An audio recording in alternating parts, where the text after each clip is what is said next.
came at night. He was quiet, calculated, cruel. No one saw his face, no one heard him coming. But when he left trauma behind that would last lifetimes. Sacramento, California.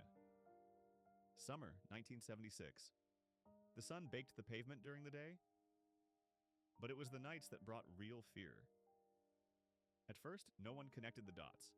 A break-in here, a woman attacked there. But soon it became impossible to ignore. There was a pattern, a predator. A man was breaking into homes, silently, carefully, and committing unspeakable acts. He became known as the East Area Rapist. His attacks were chillingly methodical. He would watch his victims for days, studying their routines, noting when they left, when they slept, who lived in the house. He often struck after midnight, entering through sliding glass doors or unlocked windows. He wore a ski mask, sometimes gloves. Always control, always power. He started with single women, but soon he escalated. When couples were home, he'd force the man to lie face down and stack dishes on his back. He'd whisper, "If I hear one plate fall, I'll kill her." Then he'd drag the woman away. He took his time, hours sometimes. Police were baffled. He left no fingerprints, no fibers, no eyewitnesses. Sometimes he taunted police. He'd call victims months later, whispering threats. One survivor recalled hearing him breathe on the other end of the line. He attacked over 50 women in Northern California between 1976 and 1979. Each assault more vicious than the last. Each escape more frustrating for law enforcement. Each night more terrifying for the communities he hunted. Women started sleeping with baseball bats under their pillows. Husbands booby-trapped their yards. Alarm system companies saw their sales skyrocket. But none of it stopped him. The East Area Rapist was always one step ahead. And then just as suddenly as he appeared, he vanished. The rapes stopped. For a while, people hoped he had been caught or killed. They were wrong. In 1979, terror returned, but now it had moved south, to the suburbs of Southern California. And it had evolved. A couple was found murdered in their bed. Then another, then another. Same M.O., tied up, bludgeoned, nothing stolen. Same fear, same silence.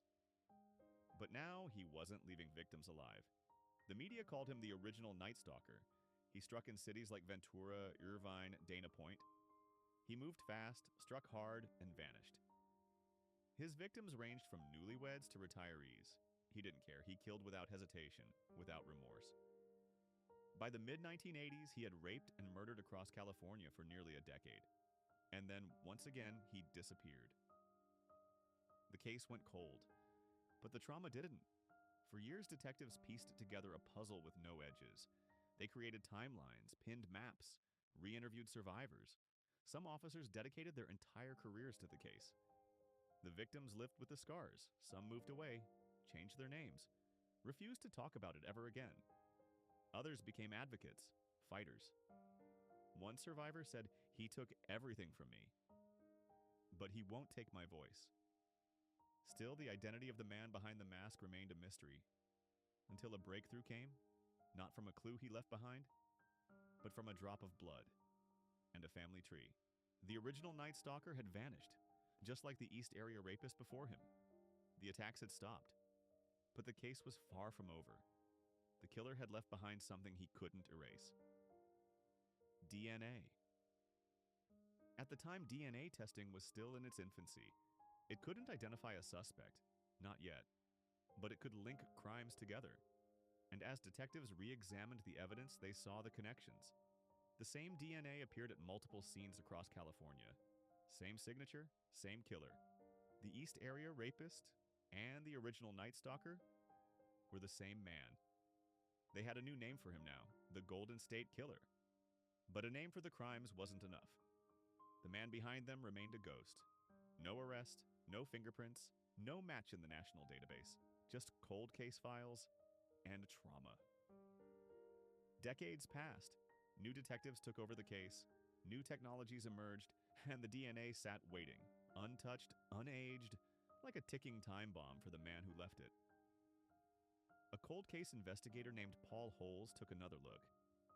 He had studied the case for years. He knew every detail, every victim, every map, every dead end. But now, He had an idea. A small website called GED Match was gaining popularity. It let people upload their DNA to trace ancestors, find long lost relatives, build family trees. But what if you could reverse it? What if you uploaded a killer's DNA and found a cousin? It was risky, legally murky, totally experimental. But the killer had slipped through every traditional method for over 40 years. They had to try something different. In 2018, the team took a DNA sample from a Golden State Killer crime scene. They built a profile, and just like any person would if they were researching their heritage, they uploaded it into GED Match and waited. A hit came back, not the killer, yes, but a third cousin. That was all they needed. Over the next few weeks, a team of genealogists worked backwards. They built a family tree, then another, dozens of possible relatives, hundreds of branches. Narrowing it down, every male in the family line was investigated, birth dates, locations, criminal records, military service, marriages, children. One name stood out, a former police officer, Joseph James DeAngelo. He had lived in the areas where the crimes occurred. He matched the age, the building, the background. He had been fired from a police department in 1979, the same year the rapes stopped. Then he moved south just before the murders began. They surveilled him, watched his movements, followed his car, waited for him to throw something away. Eventually he did. A tissue, thrown in the trash outside a shopping center. They retrieved it, tested it, and the results came back. It was a match. The DNA from the tissue matched the DNA from the crime scenes, with 100% certainty. The ghost had a name, April 24th, 2018. Police moved in. They approached his home in Citrus Heights, California. He stepped outside. An old man, balding, slight, calm. He didn't resist. Inside his house, they found guns, ammo, old items stolen from victims, trophies. He had lived a quiet life, married, children. Neighbors said he kept to himself. No one suspected a thing. After 44 years, the Golden State Killer was caught. The silence had broken. The arrest sent shockwaves across the country. Victims cried, some screamed, some sat in silence. Others smiled for the first time in decades. Justice was finally possible. But the journey wasn't over. There were trials ahead, testimonies, confessions, and one final reckoning with the man behind the mask. April 24th, 2018. Citrus Heights, California. An old man stood in the doorway of a pale pink house. His hands were up, his eyes calm, his past catching up to him. His name, Joseph James DeAngelo. He was the Golden State Killer. Inside the interrogation room, he barely spoke. He feigned confusion, mumbled, played weak. But investigators weren't fooled. This was the man who had terrorized California for over a decade and remained hidden for 4 more. In the weeks that followed, his identity unraveled. Born in 1945, former Navy, former police officer. He had studied criminal justice, patrolled the very neighborhoods he would later hunt. He knew how investigations worked. He had used that knowledge to stay ahead. He was fired from the police force in 1979 for shoplifting a hammer and dog repellent. After that, the East Area rapist attacks suddenly stopped. And not long after, yet the murders began. He had simply changed locations. Over the next 12 years, he committed at least 13 murders, over 50 rapes, and hundreds of burglaries. And then, around 1986, he disappeared. Blended back into normal life. He married, had children, worked in a grocery warehouse. Neighbors described him as odd, quiet, angry. Sometimes he'd rage in his yard. Other times he'd mutter to himself. One neighbor heard him say, "I hate you, Bonnie." Bonnie, his fiancée who left him in the 70s.